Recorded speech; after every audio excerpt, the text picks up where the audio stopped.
Hi అండి, అందరికీ నమస్తే. వెల్కమ్ టు మై ఛానల్ మన పల్లె రుచి. ఈరోజు మన వీడియోలో ఎంతో టేస్టీగా ఉండే తెలంగాణ స్పెషల్ సర్వపిండిని ఎలా తయారు చేయాలో తెలుసుకుందాం. దీనికోసం ముందుగా ఒక గిన్నెలో 2 కప్పుల వరకు బియ్యం పిండిని తీసుకోవాలి. ఇది పొడి బియ్యం పిండేనండి, రేషన్ బియ్యాన్ని పట్టించి తీసుకుంటున్నాను. ఇలా 2 కప్పుల వరకు పిండిని తీసుకొని ఇందులోనే మనం సన్నగా కట్ చేసి పెట్టుకున్న ఉల్లిపాయ ముక్కల్ని వేసుకోవాలి. పల్లీలను కూడా ఇలా సన్నగా 2 ముక్కలుగా కట్ చేసుకొని తీసుకోవాలి. తర్వాత ఒక 3-4 గంటలు నానబెట్టుకున్న శనగపప్పును ఒక చెంచా తీసుకొని వేసుకోవాలి. 1 కప్పు వరకు మనం 1 చెంచా నువ్వులని వేసుకొని అన్నీ కలిసేలాగా ఒకసారి బాగా కలుపుకోవాలి. ఇందులోనే కొద్దిగా జీలకర్ర, పసుపుని కూడా వేసుకోవాలి. పసుపు అనేది కలర్ కోసం. కొద్దిగా ఉప్పు, రుచికి సరిపడా ఉప్పుని వేసుకోవాలి. అలాగే కారం కూడా వేసుకొని అన్నీ కలిసేలాగా ఒకసారి బాగా కలుపుకోవాలి.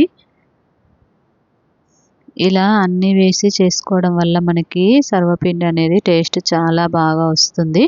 ఇందులోనే కొద్దిగా కరివేపాకును కూడా వేసుకొని ఇలా కలుపుకోవాలి. మనం ఈ ఉల్లిపాయలు, శనగపప్పు, నువ్వులు అన్నీ వేసి చేసుకున్నట్లయితే సర్వపిండి టేస్ట్ అనేది చాలా బాగా వస్తుంది. పిల్లలు కూడా ఎంతో ఇష్టంగా తింటారు. సాయంత్రం పూట స్నాక్స్ లాగా చేసి ఇచ్చినట్లయితే పిల్లలకి ఎంతో బాగా నచ్చుతుంది. దీన్ని మనం టీలో కూడా తినొచ్చు. టీ టైం స్నాక్స్ లాగా కూడా చేసుకొని తినొచ్చు. టేస్ట్ అనేది చాలా బాగుంటుంది. మీరు కూడా ఒకసారి తప్పకుండా ట్రై చేసి చూడండి. ఇందులో కొద్దిగా నీళ్ళని పోసుకుంటూ మనం పిండిని గట్టిగా వచ్చేలాగా కలుపుకోవాలి.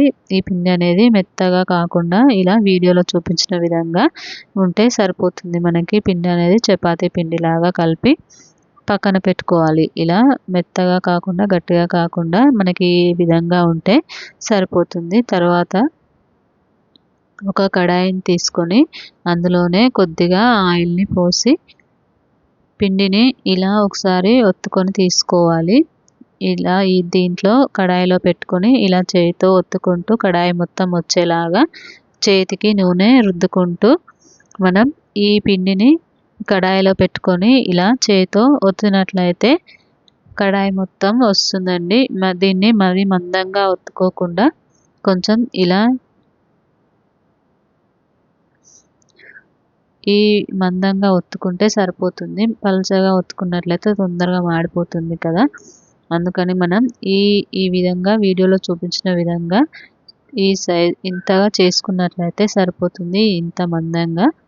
దీన్ని మనం కొద్ది కొద్దిగా చేసుకోవాలనుకుంటే దోశ ప్యాన్లో కూడా చిన్న పిండి ముద్దను తీసుకొని దానిపైన రొట్టెలాగా ఒత్తుకొని కూడా చేసుకోవచ్చు. లేదంటే ఇలా కూడా చేసుకోవచ్చు. మీరు ఎలా కావాలంటే అలా చేసుకోండి.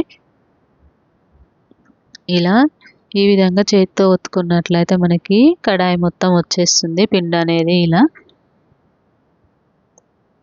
తర్వాత ఇలా చేతితో చిన్న చిన్నగా రంధ్రాలను చేసుకొని ఇందులో కొద్దిగా నూనెను పోసుకున్నట్లయితే మనకి సర్వపిండి టేస్ట్ అనేది చాలా బాగా వస్తుంది. నూనె ఇలా పోయడం వల్ల ఈ సర్వపిండి అనేది కడాయికి అంటుకోకుండా ఫ్రై చేసుకునేటప్పుడు ఈజీగా మనకి బయటకు తీస్తే వచ్చేస్తుంది. టేస్ట్ కూడా చాలా బాగుంటుంది.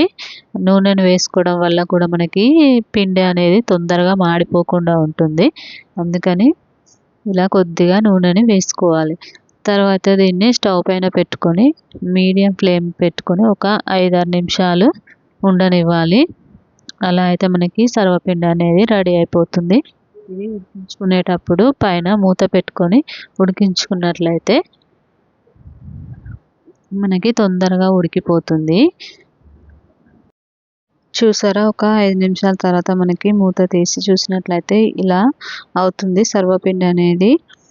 దీన్ని రెండొక వైపు కూడా తిప్పుకొని ఒక 2 నిమిషాలు ఉంచుకొని తీసేసినట్లయితే మనకి ఎంతో టేస్టీగా ఉండే తెలంగాణ స్పెషల్ సర్వపిండి అనేది రెడీ అయిపోతుంది. మీకు కనుక ఈ వీడియో నచ్చినట్లయితే లైక్ చేయండి, షేర్ చేయండి, కామెంట్ చేయండి. మరిన్ని మంచి వీడియోస్ కోసం మా ఛానల్ మన పల్లె రుచిని సబ్స్క్రైబ్ చేసుకోండి.